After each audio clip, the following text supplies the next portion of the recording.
Donc on apprend qu'il y a des polluants cancérogènes dans l'eau du fait des conduites en PVC. Vous savez, c'est ce plastique particulier.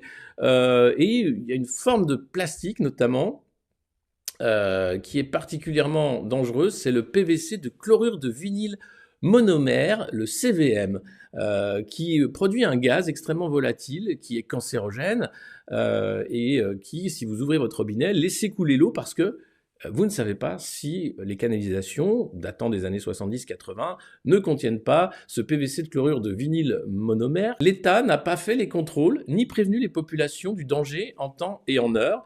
C'est une avocate spécialiste en droit de l'environnement, Gabrielle Gien, qui a monté une plateforme d'ailleurs pour faire une plainte commune de tous les usagers qui sont soumis, exposés à ces produits extrêmement dangereux. Il y avait une directive européenne qui interdit la présence des CVM dans les réseaux d'eau depuis 1978. Mais il a fallu attendre 20 ans, nous dit le Parisien, pour que l'Union européenne fixe un seuil maximal de CVM dans l'eau courante.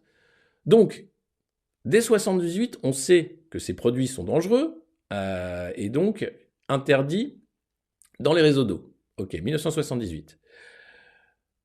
1988. 1998, on a un seuil maximal de CVM dans l'eau. Ok. Mais, on est en 1998, l'État français n'a transposé cette directive qu'en 2003, 5 ans plus tard.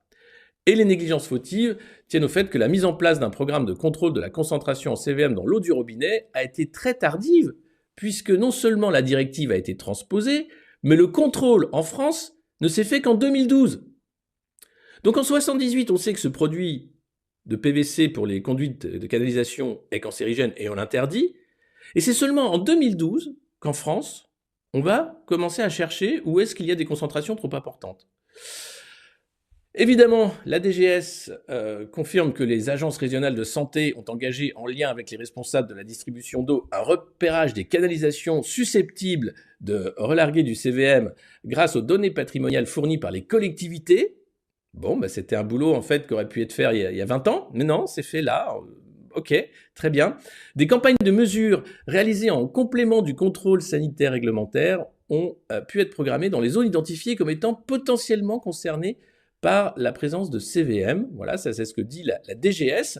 Alors, si vous buvez cette eau contaminée au chlorure de vinyle monomère, le ministère de la Santé vous rassure et relativise le danger. L'exposition au CVM par la consommation d'eau du robinet est faible. Aucun lien certain n'a été établi à ce jour entre les cas d'angiosarcome et d'hépatocarcinome, c'est-à-dire des cancers du foie. C'est génial. Donc le ministère de la Santé vous fait une Tchernobyl en disant « Non, mais c'est sans danger, le nuage ne passe pas au-dessus de nos têtes, rassurez-vous. » J'adore. Ces mecs sont quand même formidables. C'est l'État français. On paye ça avec nos impôts, les ARS, la DGS, pour qu'ensuite ils nous disent « C'est pas grave. Oui, d'accord, ça file. Mais ça file pas, il n'y a pas de preuve que ça file. Allez, c'est bon. » J'en ai marre. J'en ai marre en fait. Et vous devriez en avoir marre également. Comprenez que la façon dont l'État français nous traite est insupportable en fait. On nous prend pour des cons. Et ça continue.